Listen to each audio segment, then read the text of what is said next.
Buenos días, buenas tardes, buenas noches. Bienvenidos nuevamente a este canal donde vamos a compartir, como siempre, nuestras reflexiones de la palabra del Señor, la correspondiente al día de hoy, 5 de julio del 2024. Antes de empezar, vamos a invocar al Espíritu Santo. En nombre del Padre, del Hijo, del Espíritu Santo. Amén. Abre, Señor, mis labios para alabar tu nombre y el de tu Santa Madre. Ven, Espíritu Santo, llena los corazones de tus fieles y enciende en ellos el fuego de tu amor. Envía tu Espíritu y todo será creado, y renovarás la faz de la tierra. Oh Dios, que has iluminado a tus hijos con la luz del Espíritu Santo, haznos dóciles a tu Espíritu para obrar rectamente y gozar siempre de su consuelo. Por Cristo nuestro Señor. Amén. El Evangelio que hoy día nos propone nuestra Santa Madre Iglesia en el calendario litúrgico corresponde, siempre estamos con Mateo. Y esta vez vamos a seguir en el capítulo 9, versículo 9 al 13. En aquel tiempo vio Jesús al pasar a un hombre llamado Mateo, sentado al mostrador de los impuestos, y le dijo, sígueme. Él se levantó y lo siguió. Y estando en la mesa en casa de Mateo, muchos publicanos y pecadores que habían acudido se sentaron con Jesús y sus discípulos. Los fariseos al verlo preguntaron a los discípulos, ¿cómo es que vuestro maestro come con publicanos y pecadores? Jesús los oyó y dijo, no tenéis necesidad de médico los sanos, sino los enfermos. Andad a aprender lo que significa, misericordia quiero y no sacrificio, que no he venido a llamar a los justos, sino a los pecadores. Palabra del Señor. Gloria a ti, Señor Jesús. Efectivamente, el Evangelio de hoy es, bueno, como todos los evangelios, en realidad cada palabra que leemos del Señor, cada vez que tenemos que reflexionar la palabra del Señor, nos saca de cuadro, nos rompe esquemas. Es que esa es la palabra del Señor. No coincide, y ese es justamente el gran error que perseguimos muchas veces. Queremos que la palabra del Señor coincida con el movimiento del modernismo y el progresismo y el secularismo que sigue el mundo. Y no es así, es totalmente opuesto, es distinto, es original y no tiene mucho o muy poco que ver con nuestra forma de actuar normal. Por eso es que el Señor, desde el comienzo, desde el Antiguo Testamento, cuando se presenta a Moisés, Dios le presenta los 10 mandamientos, porque hay que regirse por alguna norma y la norma que nos pone Dios es la correcta, es la mejor, que es distinta a la que por sentido común y por práctica, digamos, y empírica nuestra, pretendemos llevar adelante, ¿no? Y muchas veces no es tan nuestra, sino es una influencia maligna. Y nosotros estamos, pues, lamentablemente expuestos, ¿no? A ser influenciados por este espíritu malévolo, retorcido, que nos lleva a pensar siempre en nosotros y en competencia con los demás, y es más, anulando a los demás y sacándolos, si es posible, de nuestro horizonte. Entonces, esa es la mayor tentación que tenemos. Pero el Señor no actúa así. El Señor tiene una misión que nosotros tenemos que aprender y que nos la está insinuando ahora. Y es bien dura para muchos de nosotros, como por ejemplo para mí, que sabemos que estamos en esta lucha espiritual, ¿no? Es una batalla espiritual entre la ciudad del mundo, que es la que está gobernada por el maligno, por el príncipe del mundo, ¿no? Y la ciudad de Dios, que es la que debemos seguir, en la que debemos estar nosotros y que está normada por Jesucristo, Rey del universo.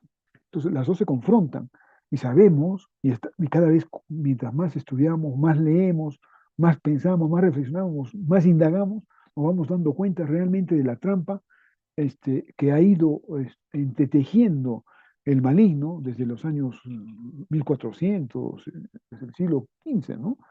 Con la ruptura de Lutero y en fin. Hay muchas cosas que se han presentado, por supuesto, también antes, ¿no? Pero desde ahí hay una marcada y constante influencia del maligno, fundamentalmente en las ideologías. Las ideologías son malévolas, son malas. Vamos a explicarlo en algún otro momento. Seguramente tendremos tiempo para hablarlo. Las ideologías son malas porque necesitan el poder y porque son materialistas, porque son contrarias a Dios, las ideologías, todas, prácticamente todas, ¿no? Y necesitan, buscan una utopía irrealizable, ¿no? Pero necesitan el poder para imponerse. Y siempre fracasan, pero en ese fracaso llevan de encuentro a media humanidad, destruyendo a la humanidad. Es lo que pasó con el comunismo. Pero no solamente el comunismo, otra que es más grave todavía que el comunismo, que está en el fondo del comunismo, que es la masonería. La masonería ha hecho un daño terrible a la humanidad, desde la Revolución Francesa, siguiendo con las guerras de independencia y siguiendo con todas las revoluciones que hemos tenido, incluyendo la bolchevique, porque en todos esos ha habido masones. También será cuestión de, ahora lo propongo para quien quiera estudiarlo, ¿no? Pero será materia alguna vez de compartir algo de eso. Pero esa es la verdad. Entonces, cuando vemos a este comportamiento de Jesús, para nosotros, para alguien como yo, y seguramente para muchos, es como que el Señor pues se va como un burócrata, ¿no? Como Maduro, como uno de esos, ¿no? Y se pasa por ahí, y lo ve y uno que está viviendo del Estado, uno que está viviendo bien, bien en realidad la situación, espero no equivocarme, pero no hay que tener mucha lectura para darse cuenta de eso, ¿no? Era un recaudador de impuestos. ¿Recaudando impuestos para qué? Para los romanos, un ejército de ocupación. Es como, hagamos de cuenta, yo estoy en el Perú ahora, ¿no? Que en la guerra, en plena guerra con Chile, pues el recaudador de impuestos para Chile, está ahí, o sea, un traidor a la patria, ¿no? Un tipo que no tiene escrúpulos en cualquier caso. Quizá lo del ejemplo de Chile no es tan adecuado, pero de hecho es un ejército de ocupación. Y él está recaudando impuestos. Y con este señor va a hablar Jesucristo. O sea, no lo desecha lo que nosotros haríamos, lo que yo particularmente haría. Digo, esa gente ni me meto. Pero él sí se mete, es distinto que nosotros, ¿no? Nos está enseñando, nos está dando pautas. ¿Por qué? Porque el pecado es una cosa y otra cosa el pecador. Nosotros condenamos el pecado, pero no al pecador. Eso es lo que nos está diciendo Jesucristo, ¿no? Justamente en esta lectura que acabamos de hacer, la frase que yo destacaría es los pecadores, ¿no? Y el contexto en el que se dice los pecadores es el siguiente. No tienen necesidad de médico los sanos, sino los enfermos. Vayan, aprendan lo que significa misericordia quiero y no sacrificios. Que no he venido a llamar a los justos, sino a los pecadores. O sea, que el que está bien y está llevando su vida en orden, qué bien, qué bueno. No los está tampoco, no los descarta, pero no, ellos no necesitan de mí. Lo que necesitan médicos son los enfermos. Entonces, eso es lo que tenemos que pensar nosotros. También tenemos que actuar así. Es difícil, hay que hacer estrategias entonces, ¿no? Para ver cómo los movemos. Pero no, eso no creo que sea lo mismo que conciliar con el pecado, que muchas veces se entiende así. Entonces, no todos pueden acercarse porque todos, no importa, todos comulguen, todos vengan acá. No, no es así. Hay la confesión, el reconocer sus pecados, ¿no? El arrepentirse y entonces el tener propósito de enmienda. Esos son requisitos, de todas maneras. Yo no puedo frívolamente, tan fácilmente, recomendar que sí, que vengan todos los pecadores, ¿no es cierto? Y les voy a dar la comunión. No es así, nunca lo dijo el Señor así, nunca se ha creído así, nunca se ha pensado así. El pecador tiene que enmendarse, tiene que hacer propósito de enmienda y enmendarse. Ahora, es lo que uno busca, es lo que uno debe buscar y es lo que el Señor está buscando y es lo que vio seguramente en Mateo, ¿no? O sea, realmente, bueno, él tiene una visión que nosotros muchas veces quisiéramos tener, no vamos a tenerla. Pero, de hecho, de lo que se trata es de distinguir entre el pecado y el pecador. El pecador hay que redimirlo, tiene que redimirse. ¿Y cómo se redime? Como hizo con la adúltera, ¿no? Anda y no peques más. Anda y no peques más.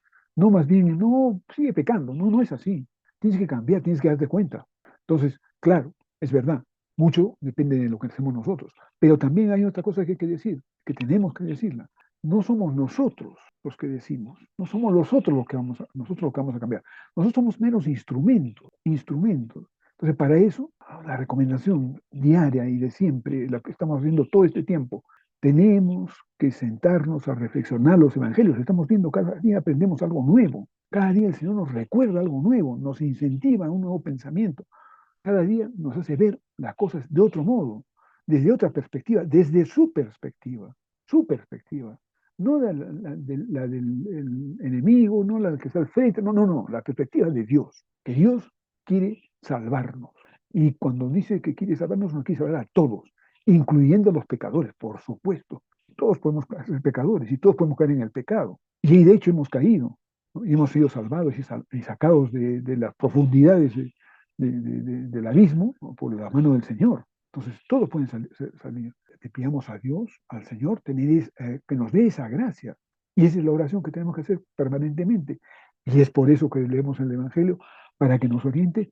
Es por eso que comulgamos, que asistimos a la Eucaristía, para poder alimentarnos de la palabra del Señor, de su espíritu y poder entonces infundirlo. Si no, no hay otra forma. Si no somos luz, si no tenemos luz dentro, no vamos a poder darla. Y no es nuestra luz, en verdad, es la del Señor, porque nosotros queremos que miren al Señor, que sea el Señor, no a nosotros, porque somos humildes pecadores en realidad, ¿no es cierto? Pero sí, este, nosotros tenemos que facilitar de alguna manera tenemos que introducir, llevar. ¿Cómo hace Jesucristo en ese momento? Le dice, ven. Claro, él tiene una autoridad, pues autoridad que nosotros no podemos tenerla, ¿no? Ninguno, yo creo. El Señor la puede dar, por supuesto, si Él quiere, quien Él cree necesario. Pero Él tiene la autoridad, Él puede decir eso. E ir luego y sentarse con los pecadores. Y entonces hablar con ellos. Y entonces llegar realmente a conmoverlos, ¿no? A conmoverlos. En realidad, pues, esta palabra nos ilumina de un modo evidente, ¿no? Estamos tratando de comunicarla como es, ¿no? Pero estamos frente a un individuo, como muchos de nosotros, ¿no es cierto? Muy bien instalado, gozando de todas las facilidades, este es Mateo, ¿no? Seguramente muchos privilegios, además es una autoridad, tiene seguramente su guardaespaldas, tiene su servidumbre, tiene dinero, por supuesto. Está sirviendo al poder de turno. Imaginemos quién puede ser eso. Alguien que está en la ONU, pues, alguien que está, en el caso del Perú, ¿no? En alguna de estas ONGs, ¿no? Que tan comprometidas están con el manejo de la prensa, de los gobiernos y de la subversión, ¿no? De las intrigas y tratando de llevar a la destrucción, realmente al enfrentamiento, a la lucha de clases a nuestros países, ¿no? No solamente en el Perú, en todos los países, nos están llevando a eso, con todas estas ideologías. Una de estas perniciosas es la ideología de género, justamente, ¿no? Que no se trata de ofender a los homosexuales, muchas veces nos quieren enrostrar eso, ¿no? Que nosotros parece que somos homófobos. No, no se trata de homofobia, sino que hay que ver las raíces. Todo esto, incluyendo el feminismo y el transgenerismo y todo lo que nos está metiendo, es simplemente la forma de implementar un control demográfico. Esa es la verdad. Y todo tiene su origen en un memorándum, en el 200, memorándum 200, que envió Kissinger no sé si fue a Nixon o McNamara en el 73, que lo que decía que si nosotros queremos, lo leeremos también otro día completamente, lo voy a compartir, pero está en internet si quieren lo buscan, el memorándum 200, que lo que tenemos que hacer como estrategia, Kissinger sugiere, aconseja, ¿no? Evitar que nos reproduzcamos, que la humanidad siga reproduciéndose, porque tienen en la idea malthusiana que tiene esta élite que domina el mundo, que son los más ricos, que un día se van a acabar por los recursos, y eso lo tienen desde el siglo XIX, con Malthus justamente, ¿no? Porque pensó él que la población se está reproduciendo mucho más que la producción de alimentos, ¿no? Y de recursos que teníamos en el planeta. Y en realidad no ha pasado eso, al contrario, sí es verdad que ha crecido la población enormemente, pero mucho más ha crecido la producción de alimentos, porque estas cosas son obras del Señor, porque el Señor nos ha dado pues una paradoja en realidad que tenemos que estudiar, pero nos ha dado un planeta pues riquísimo, riquísimo en recursos. Lo que pasa con el Perú, por ejemplo, es algo increíble. Somos uno de los primeros países exportadores de fruta, ¿no? Caramba, a tal punto que podemos balancearnos ya con la minería, o sea, realmente pasan cosas así en el mundo entero, ¿no? O sea, el mundo es más rico de lo que pensamos. Y lo que tendremos que ver es abusar un poco el ingenio de esta gente que tiene tanto dinero, que en lugar de emplearlo en armas, en narcotráfico, en tráfico de personas, de órganos, ¿cómo se llama? En clínicas, que no son clínicas en realidad, pero es, abortorios, y estas cosas, debían invertir en cosas para que pudieran ayudar a la gente, ¿no? En medicinas, pero no en vacunas, por favor, pero sí en medicinas, no sé, en cosas, en investigación de cosas que se puedan resolver, ¿no? Pero no, lo que quieren es ver cómo se deshacen de la población del planeta. No es una conspiración, están en eso están, lo sabemos, y lo están no ahorita, no a raíz de la pandemia, no, no, no, lo están desde los años 70 del siglo pasado, en realidad desde mucho antes, pero desde los años 70 muy consistentemente han venido bombardeándonos con eso. Y una de las cosas, una de las formas para llevarnos a la humanidad entera a reducir la reproducción, ¿no? O sea, para el crecimiento poblacional, ha sido todas estas cosas que han creado, todas estas cosas que han creado, ¿no? Y ahora estamos en tal situación en que todas las sociedades están decreciendo, decreciendo. Estamos en una situación bien grave, demográficamente hablando, muy grave. Por eso es que ahora están propiciando que vayan de África a Europa, pero eso va a generar muchos más problemas. Lucha, o sea, claro, estos promueven todo el tiempo la contradicción y la lucha entre los contrarios, ¿no? Entonces, esto va a significar lo que está significando ahorita. No somos, el Occidente y Oriente, lamentablemente, en muchos aspectos no somos compatibles. Entonces, no pueden juntarnos. Para eso tenemos nuestros continentes y nuestros países separados. Debíamos seguir así. En fin, no sigamos por ahí ya, porque creo que ya nos hemos alejado un poco del texto. Una situación más, como decía, más antipática como la que está pasando en ese momento con Jesucristo y el Mateo, no, es inimaginable, ¿no? O sea, ir con ese que representa lo contrario de ti, lo contrario, ¿no? En muchos aspectos, ¿no? Sin embargo, Jesucristo se fijó en él y lo llamó. Y otra cosa que es muy importante, que Jesucristo no oculta la reunión con él, lo hace público. Realmente llamaría mucho la atención, ¿no? Cuestionaría mucho a la gente, y de hecho lo hizo, ¿no? ¿Qué hace comiendo con esta gentuza? Diría. ¿Y qué le pasaría por la cabeza a Mateo? Lo que sí queda registrado en el Evangelio es la reacción de los fariseos, ¿no? La reacción, perdón, de los fariseos. Eso sí, los chismosos y hipócritas saltan inmediatamente, prestos a condenar a Jesús, por supuesto. ¿Qué hace ahí? ¿Cómo está juntándose con esa gente? O sea, no están cuidando su imagen. Seguramente también querían dejar en evidencia que después de todo habían cosas que escapaban a su condición. O sea, que cómo es posible, pero o sea, no sabe con quién se está metiendo. Y no, sí, el Señor sí sabía, no lo sabe todo, ¿no? Y después de todos los milagros que ha hecho y todo, y cómo no es capaz de reconocer que este es un tipo de esta calaña, un recaudador de impuestos para Roma todavía. ¿Cómo es que se siente en la misma mesa, no? Es una gran lección para todos nosotros, que en general, lo primero, evitamos a estas personas porque nos revuelve pues, la maquinaria, ¿no? Es una cosa que tenemos que pedir al Señor que nos enseñe, que nos dé paciencia, que nos enseñe, ¿no? Porque no, claro, supongo que los otros también sienten lo mismo, ¿no? Pero es que, bueno, llega un momento entonces que vamos a enfrentarnos y eso es grave, ¿no? O sea, juntarse con los que están despreciados, con los que están descartados, con los pecadores, pues, ¿no? Claro que hay pecados y pecados también, ¿no?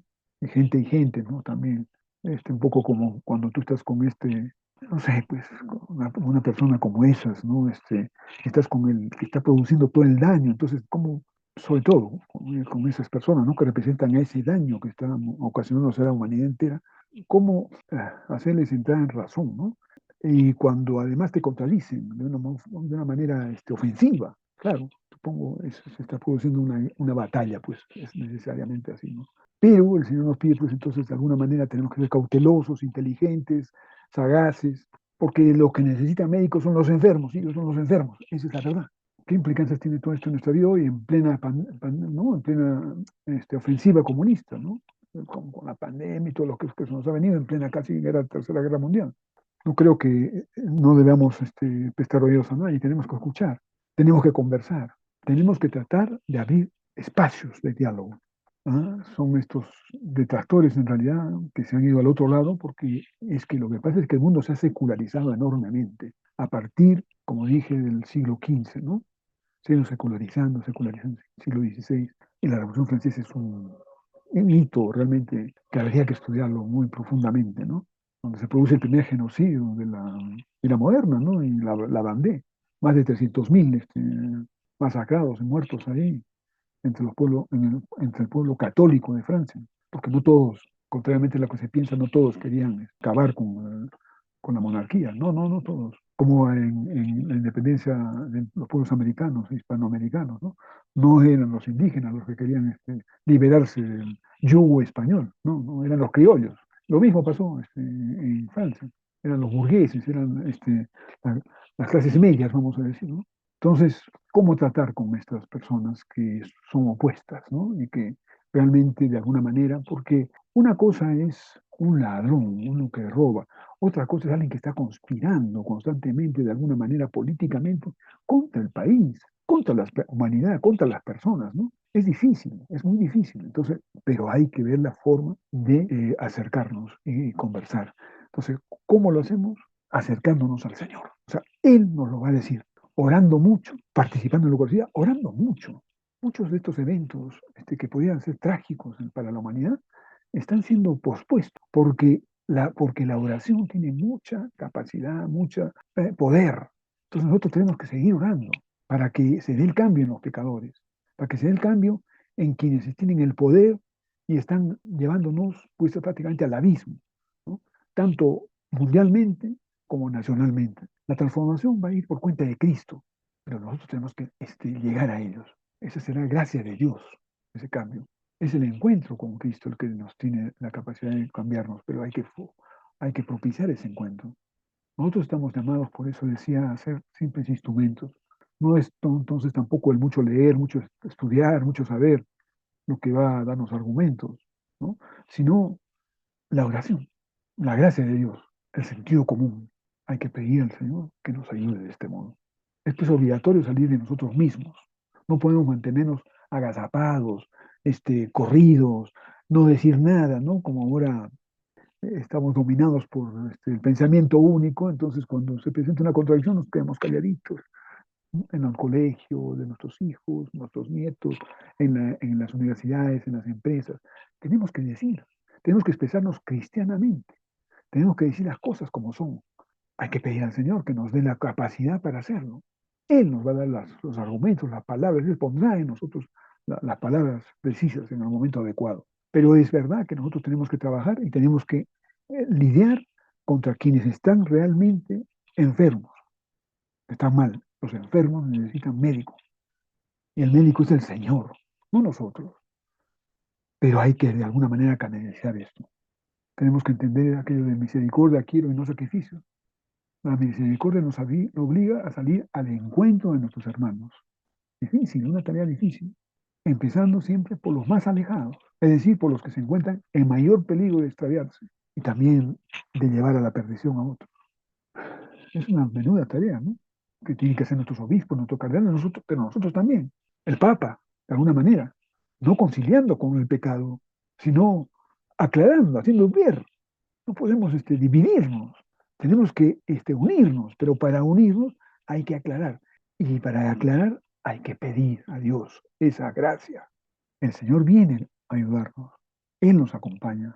Dejémoslo actuar, bajemos nuestro ego y tengamos fe en Él. Él no falla. Oremos. Padre Santo, ábrenos los ojos, ábrenos la mente, ábrenos el corazón, para que seamos sensibles con nuestros hermanos, especialmente con aquellos que tenemos la fuerte tentación de dejarlos rezagados, de sacarlos, porque no nos entienden o no piensan como nosotros. Es muy difícil trabajar con ellos, por eso te pedimos que nos des la gracia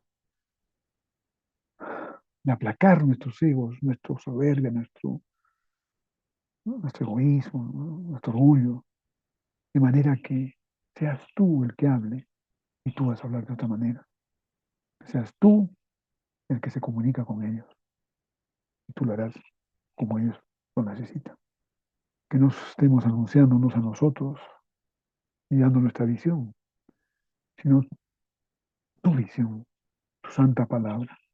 Te lo pedimos por Jesucristo, nuestro Señor, que contigo vive y reina en unidad del Espíritu Santo y es Dios por los siglos de los siglos. Amén. Del Padre, del Hijo, del Espíritu Santo. Amén. Muchas gracias, hermanos. Será hasta mañana entonces que nos volvamos a ver.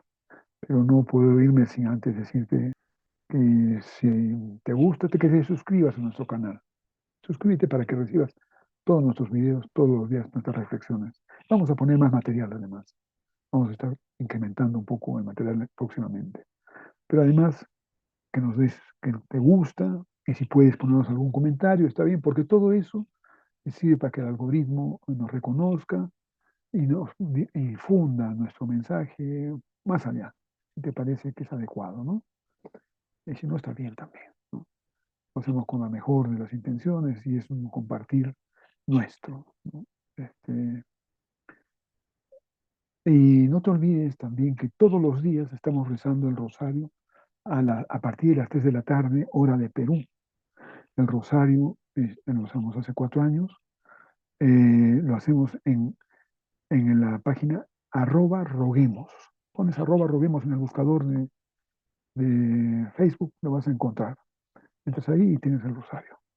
Empezamos a las 3 de la tarde con algunas oraciones y a las 3:15 en punto estamos empezando el rosario. Ahí los esperamos. Adiós, hasta mañana, si Dios quiere.